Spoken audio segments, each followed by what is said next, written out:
Is it working? Awesome. All right, so I guess we'll just have to stand here.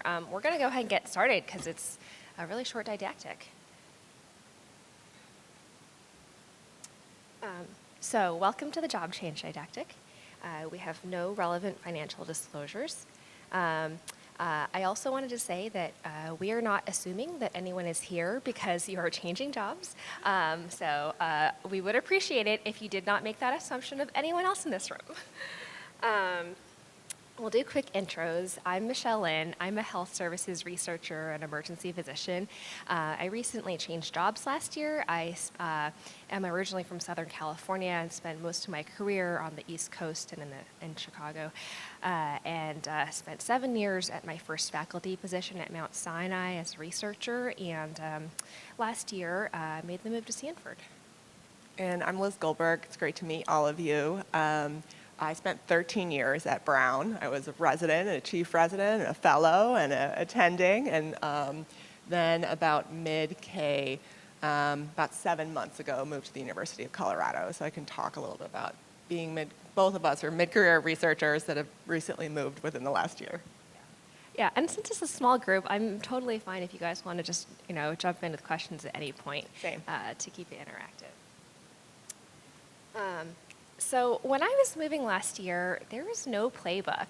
I felt like I was searching for answers on all of the things that we're going to cover today, and this is really, and I think I did some things wrong, and this is the sort of what I wish I'd had, and why Liz and I did this. So these are the objectives. We're going to talk about landing a new position, transitioning well, and relaunching successfully.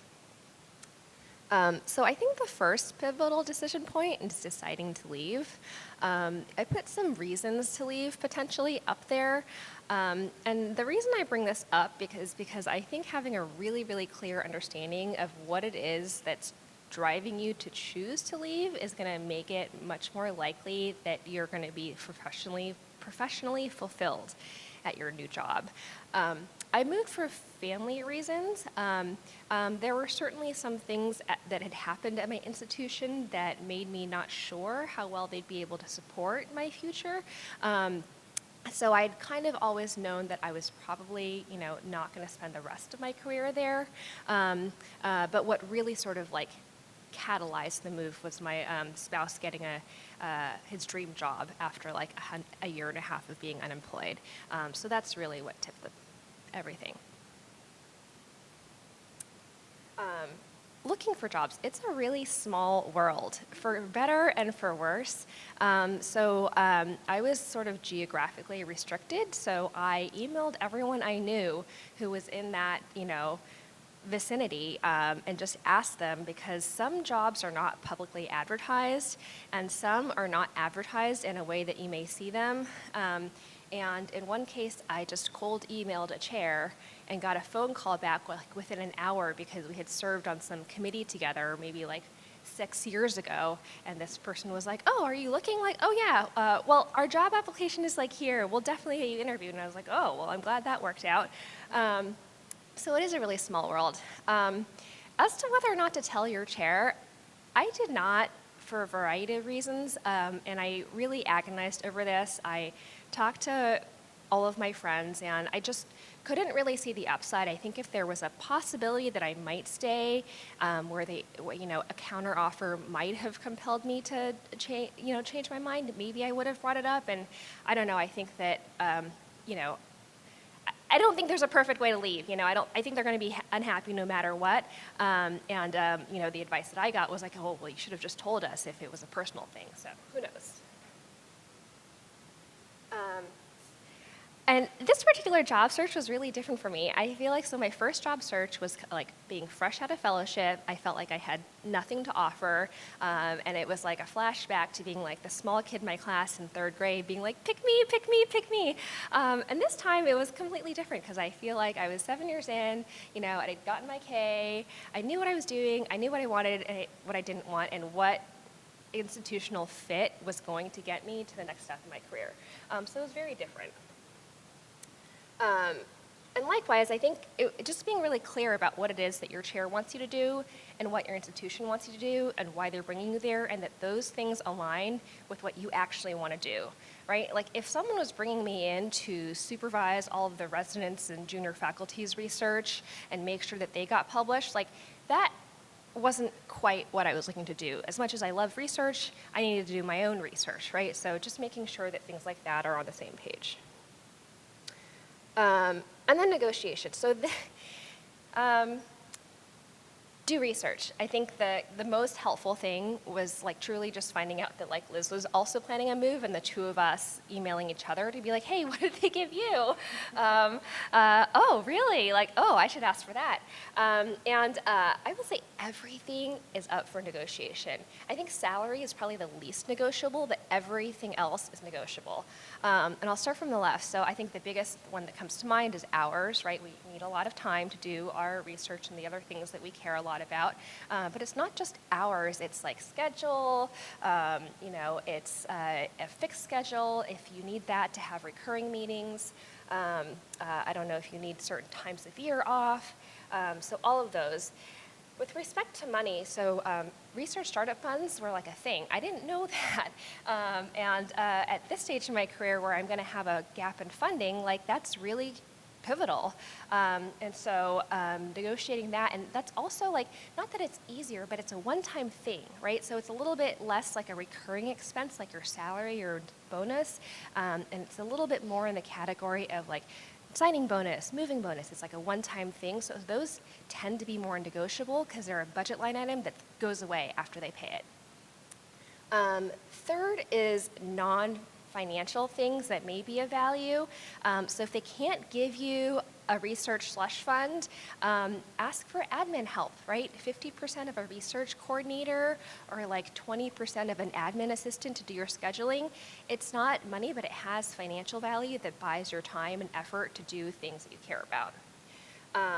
Fourth, if there's anything else you're interested in, so, I don't know if you care about having your office in a particular location, if you're interested in executive coaching, for example, I asked about that, and I don't know, they said, sure, we'll give you 6 months. I was like, okay.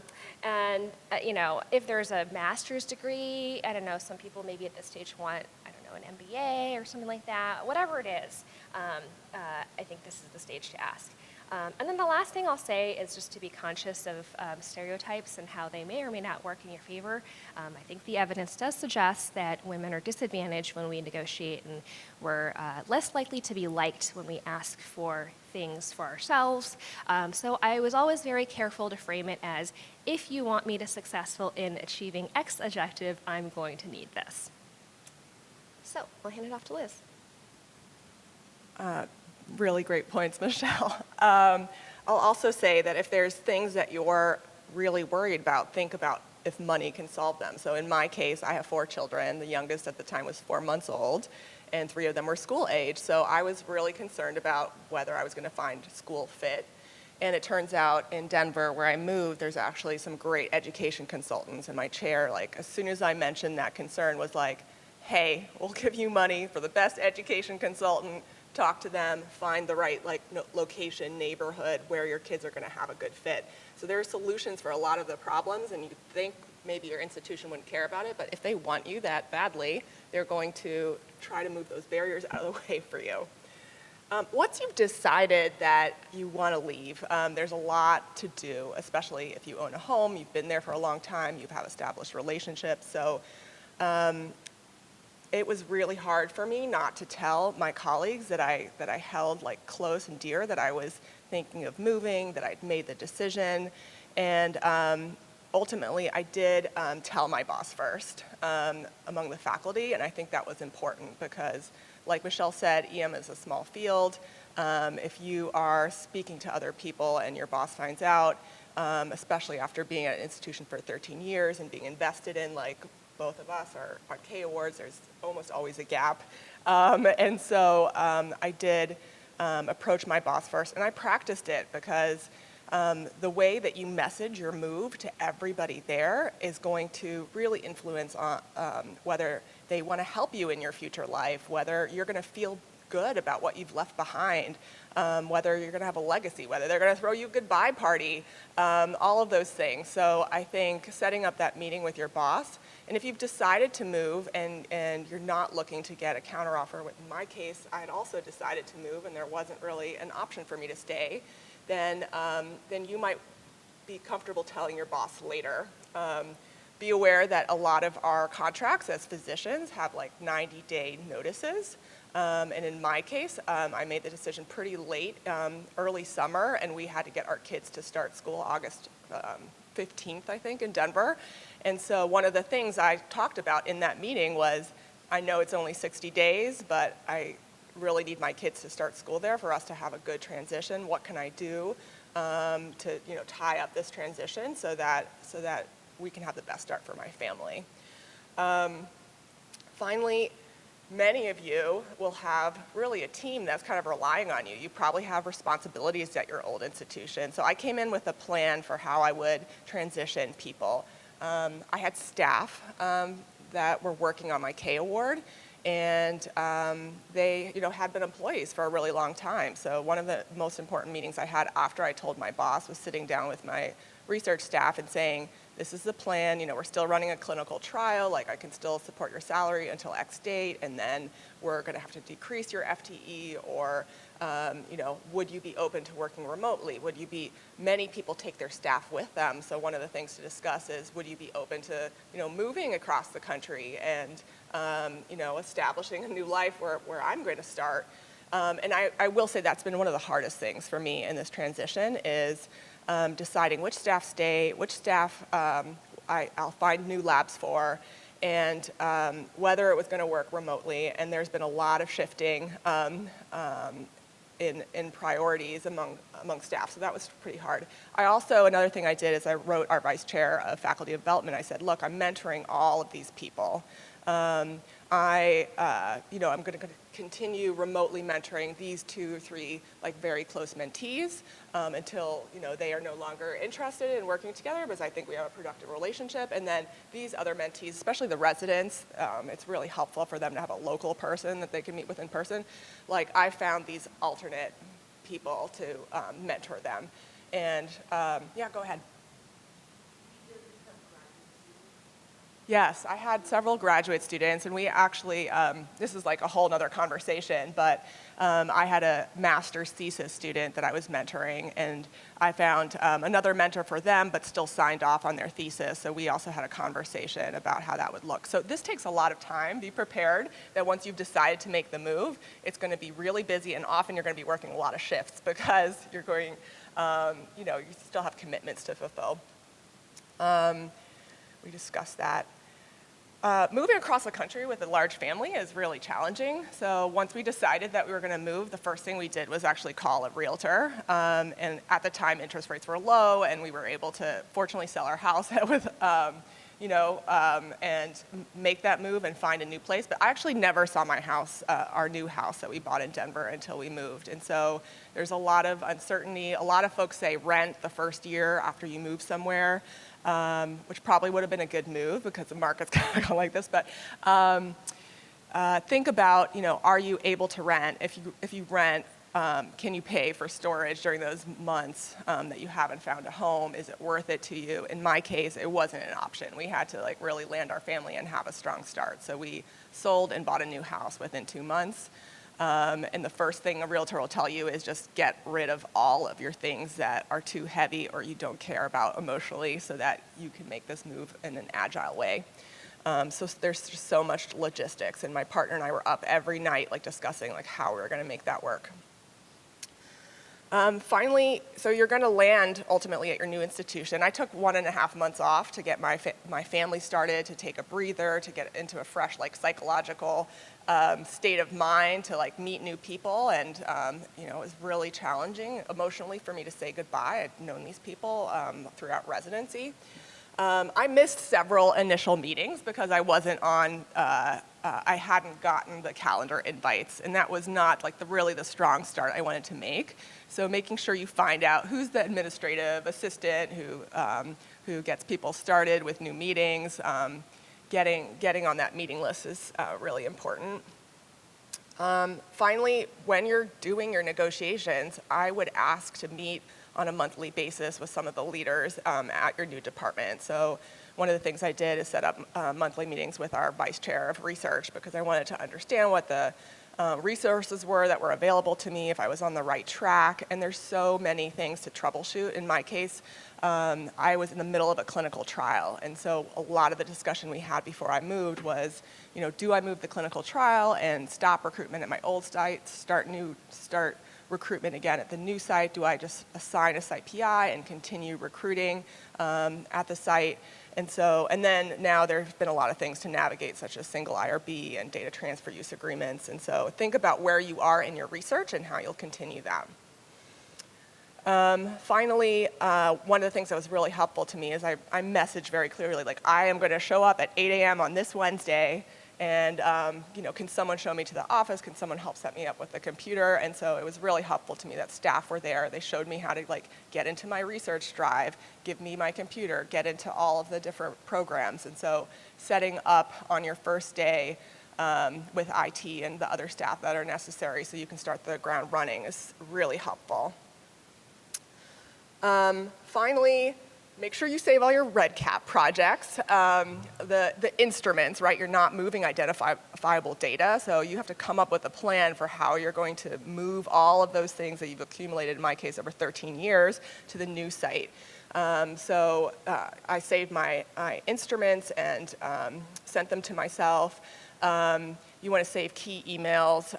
This is a good reason to always have an audit trail with your research with any major changes you make, because if they're all in your email and that institutional email shuts down, you're no longer going to have access to it. I'm still getting email to my old health system, and then you just end up missing some things initially and having to write people and being like, I'm sorry, I didn't know about that. And then data transfer use agreement. So you want to try to initiate this like a good 3 to 6 months before you leave, if you know you're leaving, or as soon as you know that you're leaving, because in my case, I really needed that clinical trial data to be de-identified and sent to my new institution so I could have my data safety monitoring board meetings. And that took a long time. It took about 6 months to get that agreement signed by both parties at both institutions. Know that once you leave that institution, you're not going to be priority for all that staff anymore, so that could be a challenge.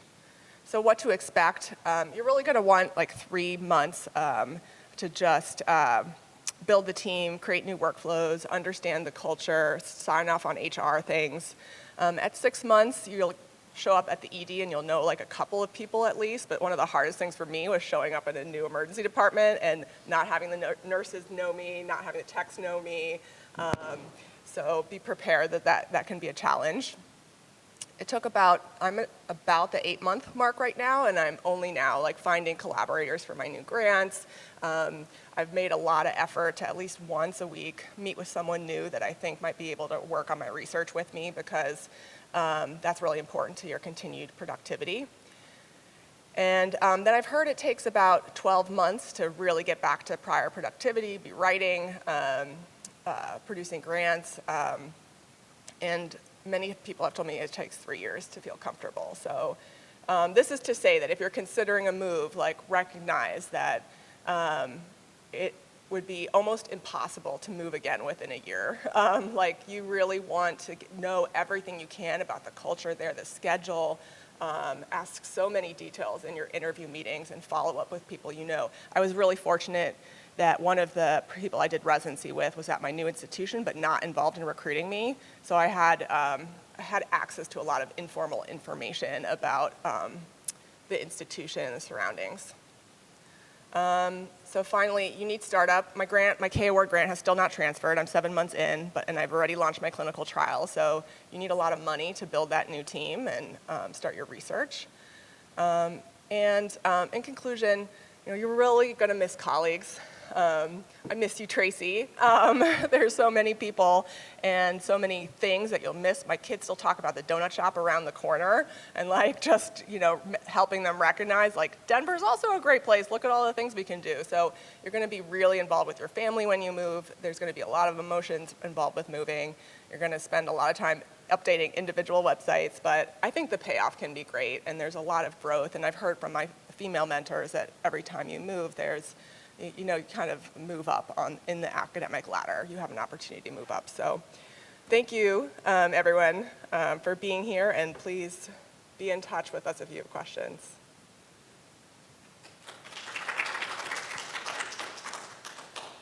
Yes.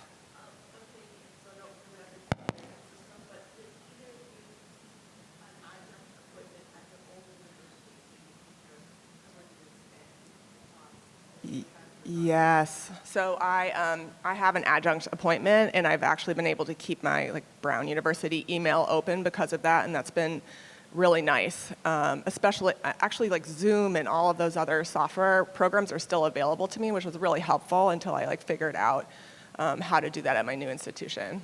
I'd recommend that. Yeah, I did it too. Somehow they also even left my Epic login because I have a chart review component. I'm not telling them that they didn't turn that part off because I'm still recruiting, I'm still supervising my team there. Mm-hmm. It is annoying because there's the auto response to bounce it to my new email only gets sent once, and so some people just they already have my old email in there. So I try to log it. Don't tell anyone. I do log in every 2 months just to check that I'm not missing anything, but it's not very often. I've definitely missed a lot of stuff.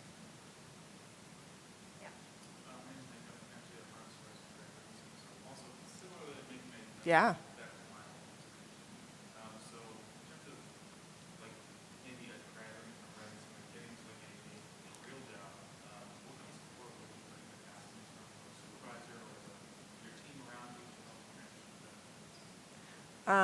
Definitely, if you can get some cash up front, it's so helpful because you are pretty, you don't often have a lot of cash reserves when you're graduating from residency, and it cost us about $25,000 to move all of our stuff across the country and to buy the flights for 6 people.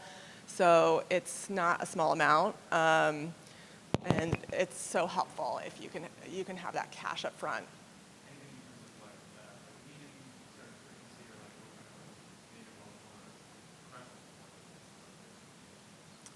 Yeah, think about who you're going to be reporting to, and that's the person you want to be meeting with really regularly. I was working mostly remotely before I left because I'd also had a child, and then I made a real effort to be in the office actually every single day so that I can meet the new colleagues that are around me. And I'm fortunate that our vice chair just pops in almost every day, and I always have questions. So expect that you're going to need help almost daily. And so if you can start off strong by showing up, meeting people, and having those recurring meetings, I think that would be good. And then on the way out, I asked for exit interviews with everyone. Not everyone offered them, but I felt like I needed it for my closure, and it was really wonderful. And some people shared things with me that I was like, oh, what? I've known you for 7 years, and that's never come up. It was amazing. So yeah. On that note, I actually, right after I told my chair, I texted every single one of our vice chairs and people that I'd worked with really closely and said I wanted to talk to them before, the rumor mill got out. And I think that everybody really appreciated those calls of me telling them how much I appreciate their support and help. And then they had an opportunity to informally talk to me about reasons for leaving and what they could do better. And and that really helped with closure, I think.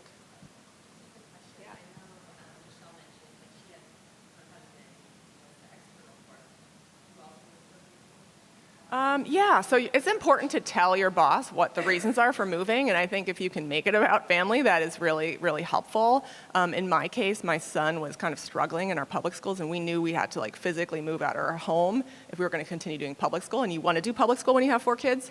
So it was a point in my life where my kids weren't yet in middle school. They weren't in the schools that I wanted them to be in, and so there were definitely family reasons for moving, and it's helpful to message it that way.